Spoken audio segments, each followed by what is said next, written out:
necesariamente representan los puntos de vista de la Red Nacional de Jornaleras y Jornaleros.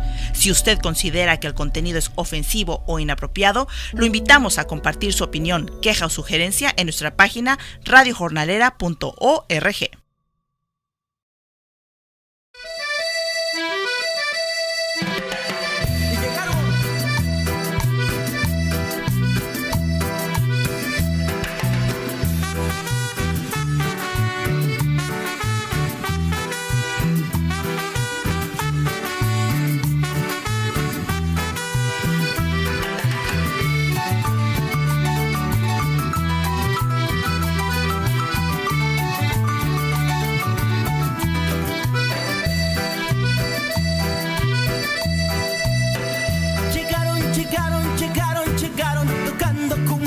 Jornaleros, llegaron, tocando cumbia los jornaleros. Mueve la cintura, también los pies, mueve la cintura, también los pies, mueve la cintura, también los pies, mueve la cintura, también los pies. Le cantan al trabajador, le cantan al trabajador, le cantan al trabajador, le cantan al trabajador. El pueblo unido no será vencido, el pueblo unido no será vencido, el pueblo unido no será vencido, el pueblo unido no será vencido nunca. Y llegaron.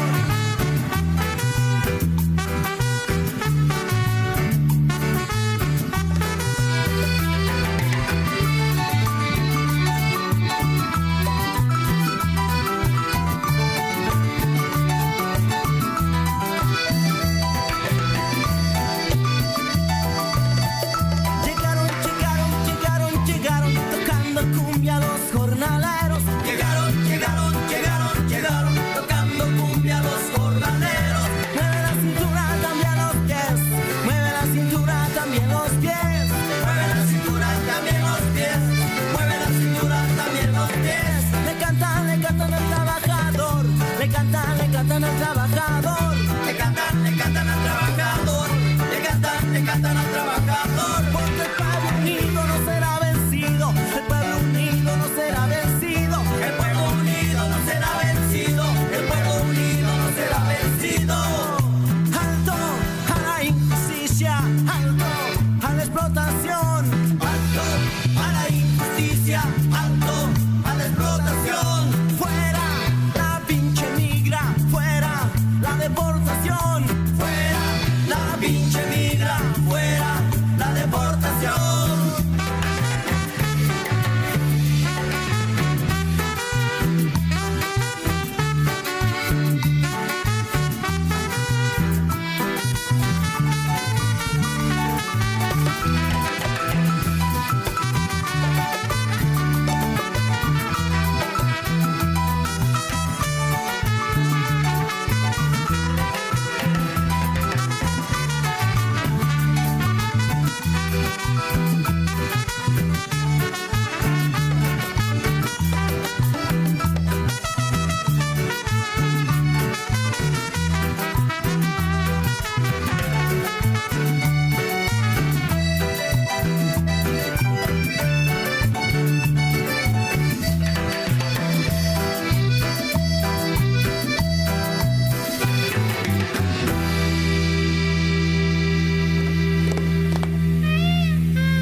Me fui a chambear ahí en el Home Depot.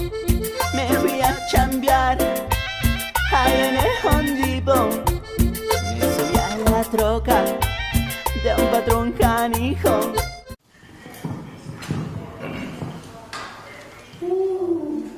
Where's the last shirt for us? Yeah.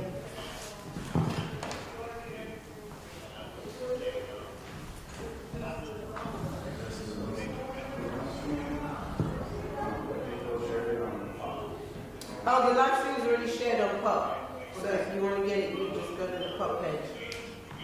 See, it's say right there. I didn't get this memo. I didn't. That's all right, but we talking about this. It's you. This is just. What am I supposed to say? So you can pick it up and share it to your page.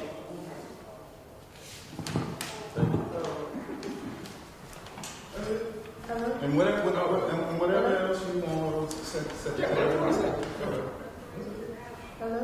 Do I gotta introduce you guys? That's good. Yeah. You just hand it off. You know, do whatever you want to do. All right. Myself. I don't know nothing about you, brother. Make you sound like Just do the pop. Just do the pop. Let me have my notes back, brother. I don't read off paper no more. all right, I'm ready whenever you can. This is And then Is it from the Facebook one? touch on and turn. Facebook. Yep. I don't see it. What? Okay. So if you're gonna hold the mic, hold it up here. Go to It gets down low. KASADENA.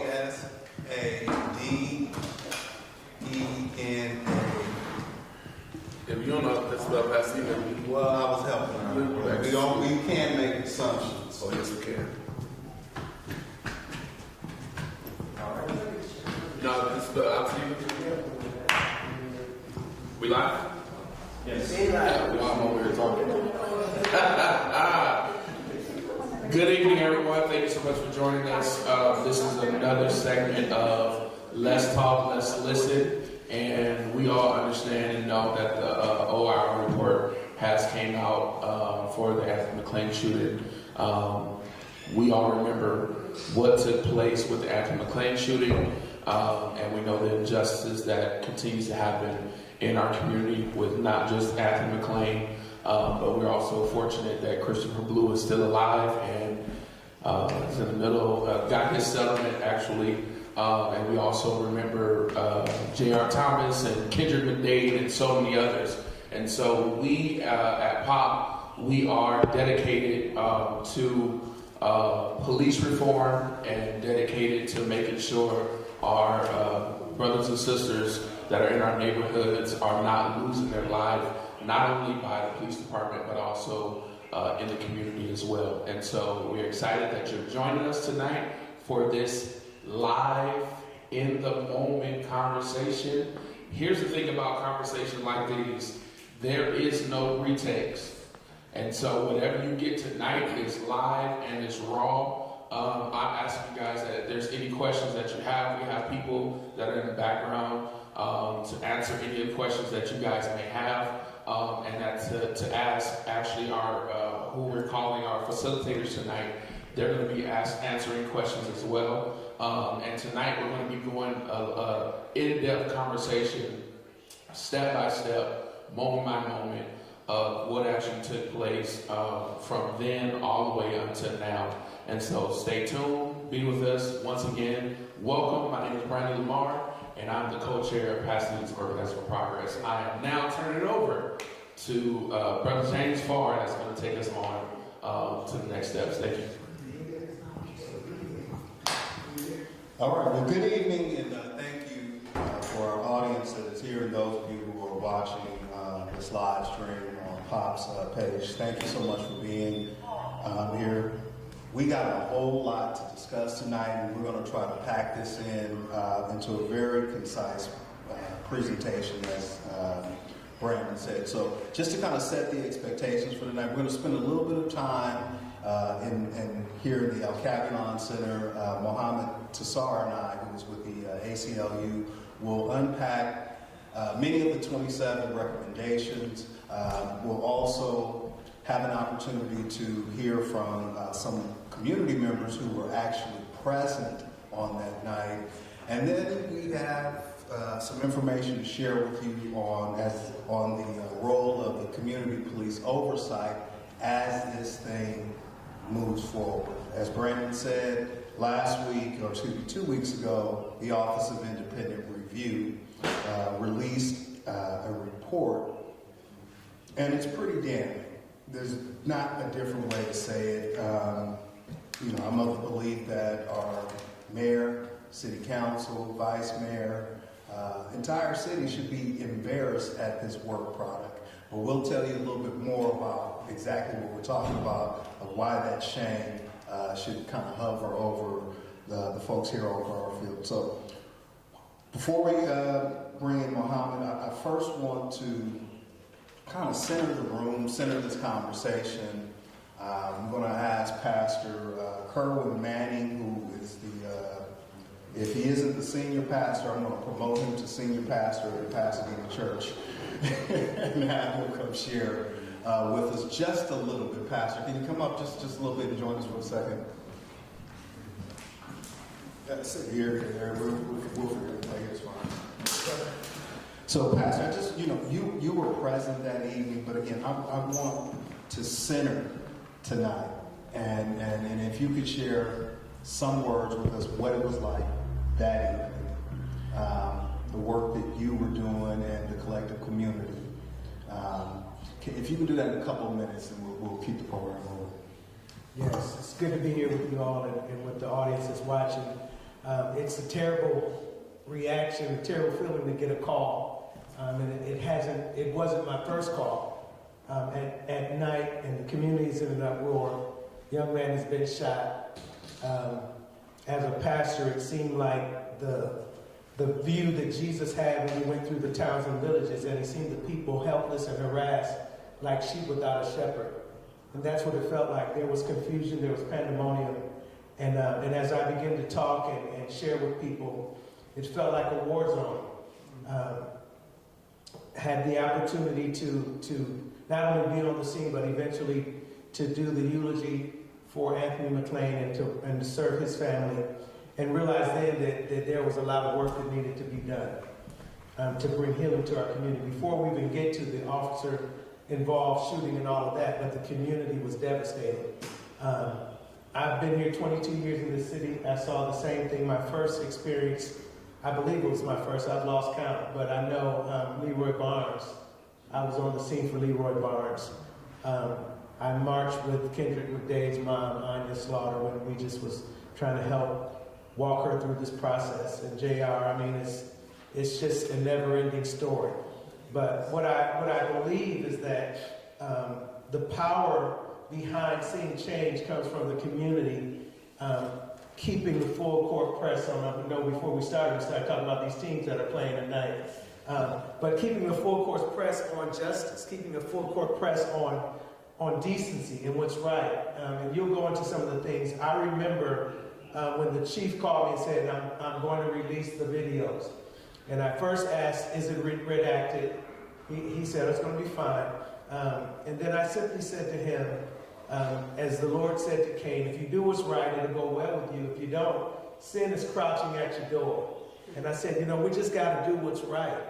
And right prevails. So as we even have this conversation tonight, the scriptures say, don't be overcome with evil, but overcome evil with good. And what you're doing is good. What we're trying to see out of our community is good. But there's still a lot of hurt. There's still a lot of questions. And we've got to ask those questions. We've got to align ourselves in a way to make sure that justice flows for everyone. I believe in the word that says, speak up for those who can't speak for themselves in Proverbs 31:8-9, and ensure that they get justice. So as we go through this, as you guys have done due diligence to present this tonight, I'm hopeful because we haven't forgotten about Anthony McLean. We haven't forgotten about all of the other victims of senseless police violence. We're talking about traffic stops. We're talking about things that, don't happen to everybody. So tonight I'm hopeful, and I pray that we will stay engaged and not only listen and not only, respond, but that we will take action and continue to press until we see the change that we deserve. Thank you, Pastor. We got a whole lot to unpack, so we're going to jump straight into it. And before I bring Muhammad into this conversation, I think folks need to read the report, first of all 73, 74, 75, whatever, 75 pages of this report. it will give you a clear understanding of how this event, this incident, this homicide took place. It answers a lot of questions, but in reading the report, it will give you a clearer understanding of, as the police purport the facts to be, or now are saying this is the official account. But it's important that we juxtapose our Pasadena Police Department, this thing called the Pasadena Way. And so this is something that our new police chief has subscribed to and committed to. But we want to, in case you have not heard of this, in case you're unfamiliar with it, I want you to really internalize what their forward-facing message is and the service that they provide to us. But they say their values are, we exist to serve the community. We believe in the personal touch. We are proactive. We are firm but fair.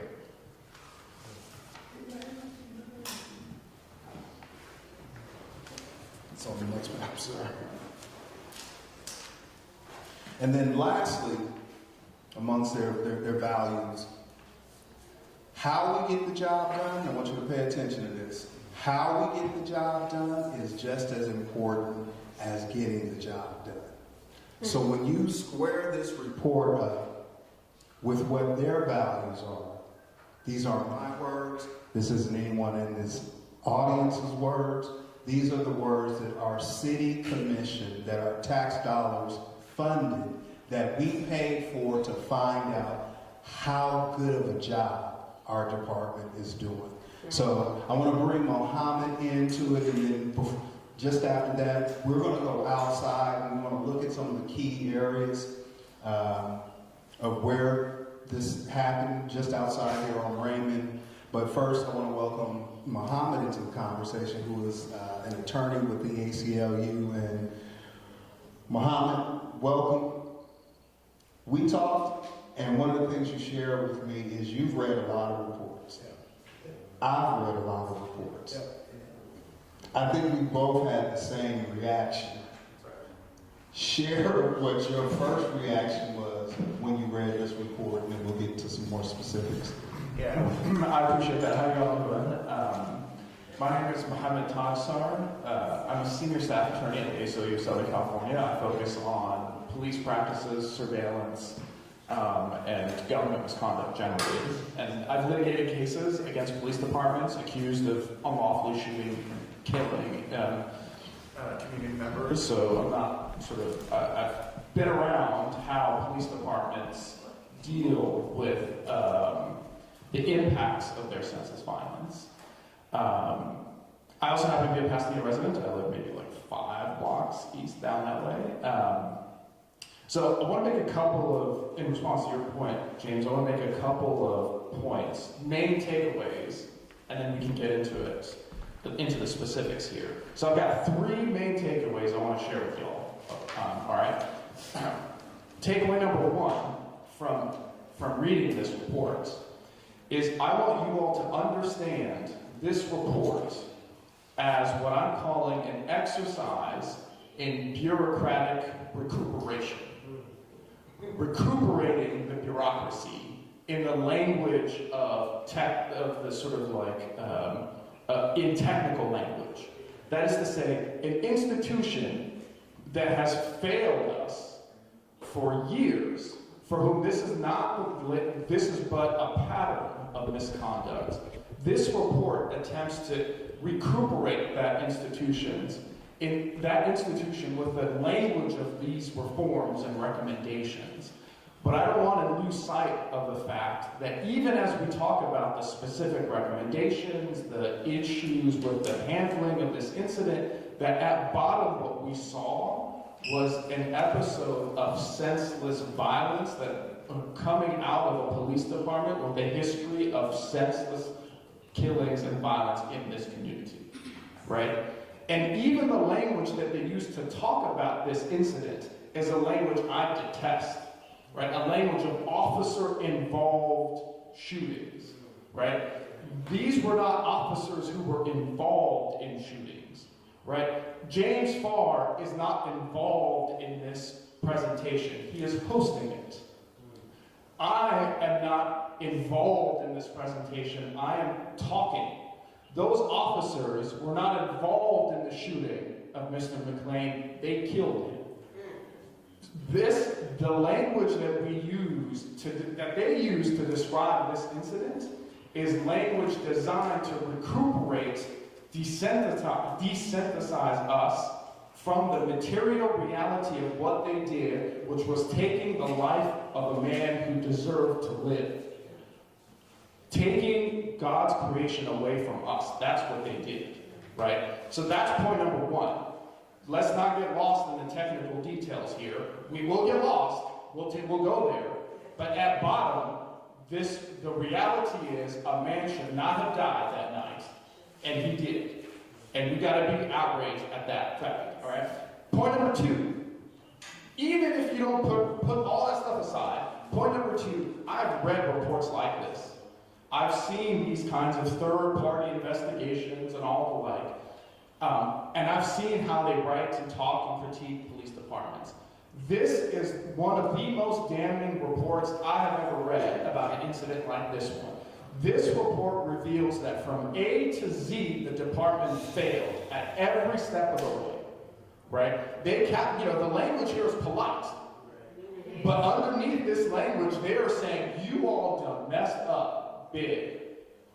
All right? This is like at every step of the way, from whether or not the car should have been pulled over, to actually pulling out Mr. McLean from the car, to forcing him, to chasing after him, to the actual killing, to the crime scene, to dealing with witnesses, to then lying about what the witnesses said repeatedly, to then delaying the investigation, all the way up to all these settlements. From A to Z, they failed, right? When they took the life of Mr. McLean, they had a D-, and this report reveals that from that moment, they basically failed class. They should be held back. If this was a student in high school, they would be held back. This is a failure from A to Z.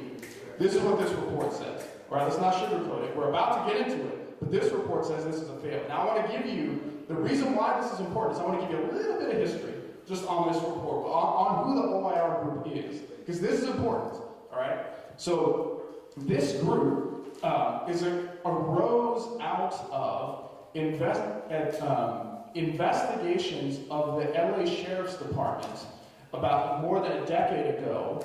If you all recall the scandals around the violence and in the county jail system perpetrated by the Sheriff's Department, that eventually resulted in the sheriff being imprisoned for like corruption, lying, and interfering with a federal investigation into what was going on. Remember all that? This report and the gentleman that runs the OIR group, they were back then, they started as a quote-unquote independent office to investigate or review the sheriff. And they were, at the time, they basically stood behind the sheriff every step of the way. They said this, they poo-pooed any suggestion that the LA County Sheriff's Department had a use of force problem in the jails. They said, no. These outside critics, this is not true. They're isolated incidents. This is not true. And so they were actually defending the Sheriff's Department shortly before the sheriff himself was indicted and imprisoned for the very corruption they defended. Those were the people who wrote this report. So to have this report come out by an entity that was essentially a shill for the Sheriff's Department 10 years ago, to have them come out and give an F to this department should tell you that something is rotten at its core. You know what I'm saying? These are friends, these days, that was 10 years ago, they've kind of changed their tune a little bit, but to have them, of all people, who stood behind Sheriff Lee Baca, come out and give this department an F should tell you everything you need to know about just how bad it is over here on Garland, all right? So that's point number 2. And actually, that is point number 3 too. That was more than 3 points. So I'll just pass it over. I certainly heard 3 points, but I'm not going to disallow you to make the other one. There you go. James? Yes. Just to say that Michael Janako and OIR, they did, Leroy Barnes and Kendrick Day, but they did the reports going back, all the way back to, who did I say? Kendrick McDade and Leroy Barnes. Leroy Barnes. Leroy Barnes. And they did an excellent job. I just want to mention this so as we get into it, is when they went through all of those, there were 25 points. I remember Leroy Barnes really well. There were 25 points. They did a good job. And guess what? We got 27 or some points there, and Kendrick McDade. This is the bull of it all. He said, to be truthful, it's the bull of it all. We have never had an accounting of any of those things being implemented. And I noticed in the report, and I noticed in the response by the chief, he said, we are putting some of these are already in place, and some of these we're going to put in place. I don't want to hear that crap anymore. I want an accounting. I want an accounting of every single one from Kendrick McDade to now, and I want to know an analysis of what has changed due to the implementation of these. If there is nothing there, then we got a big problem, and we need to uproot the whole thing like we did in the sheriff's department. So let me tell you, this is bull. 25 points, I don't want to hear it. We're implementing it. You're a police officer. That ain't how you talk. You either do it, this is military style. You ask anybody in the police department. We march through our orders. Make it happen. Be accountable. If you can't do that, guess what? You're going to have a problem in less than 6 months. That answer, buddy.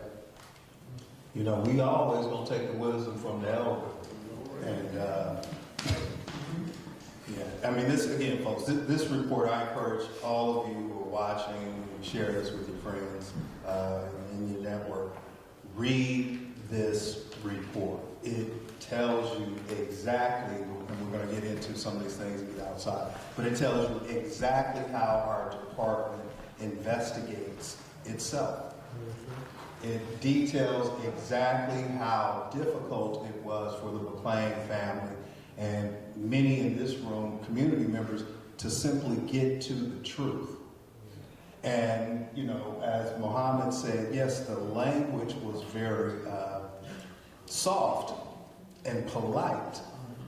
But if this were our water, and our water and power company had lead and rust in our water, the entire city would be in an uproar.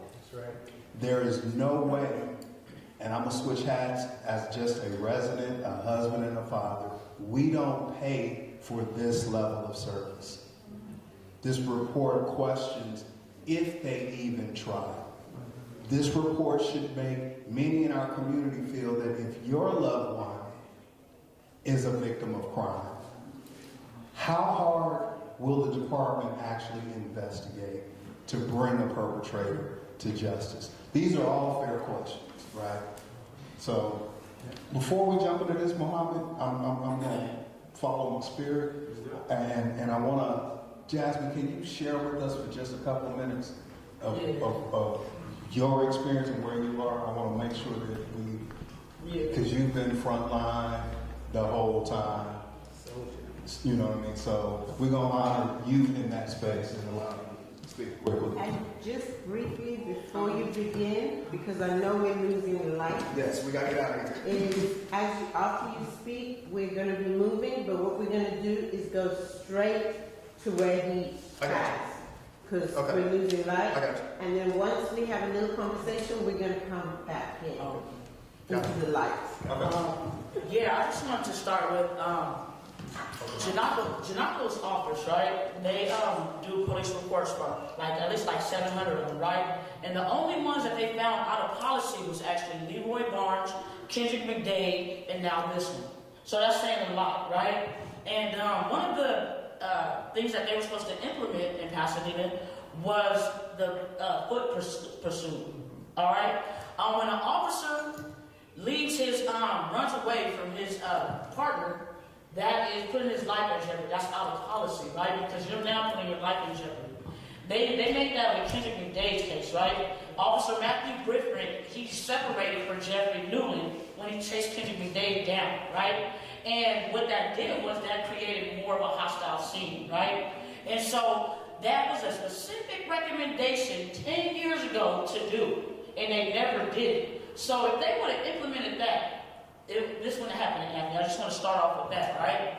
And with Anthony's case, bro, I started reading this report. There's so many things that was wrong as far as the containment of the investigation, right? The DNA collection of even the officers, right? Officer number 4 is the one that found the gun laying in the right there, but that's after he got off the phone and deactivated his phone, I mean his camera, right? For 45 seconds he deactivated it, right? Maroney, he talked to his supervisor while he did that, he deactivated it, right? So I had some questions in my head. Is that illegal to deactivate it, right? I know I went and read the policy. Right? And it's actually not illegal. Per Pasadena Police's policy, they can do that. Whenever they're talking to their supervisor, whenever they're talking to another coworker, they can do that. So we need to change that policy. We won't get into the report. Okay, I got some facts. I know you. Okay, here we go, brother. Here. We're gonna get there. We're gonna get there.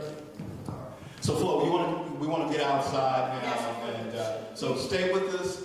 We're gonna do a little bit of walking. We're gonna go down to the location where it started, where they ran. Brother McClain actually ran, where he took a knee and ultimately became the last place that many who knew him, loved him, would actually see him alive. So stand with. So keep talking here. She wants me to keep talking here. You know, this is. Oh, you can introduce the people that are in the room. Who we got here? We got Pastor Kerwin. I see we have members of our community oversight president, and then Commission Chair Raul Banez, Spree Jones, Florence Anand here. Yeah, I'm here somebody who happened to be here that night because I lived here. You were present that night, so. La bolsa va ahora. Sí. ¿O sabe? Y el trípode. Oh, I wasn't about to say nothing crazy.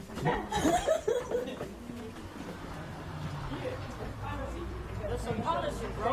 Because everybody don't go in and read the policy. Man, I read the district attorney policy when in regards to foot pursuits, man, it's all legal.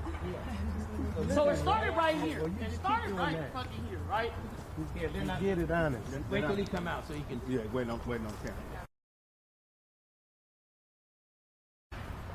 Yes? What happened? Oh, like. Oh, and I have it. All right, so I don't have any audio. We have audio. I got you. So they was over here because of pretext stops, right? The Pasadena Police Department deemed this area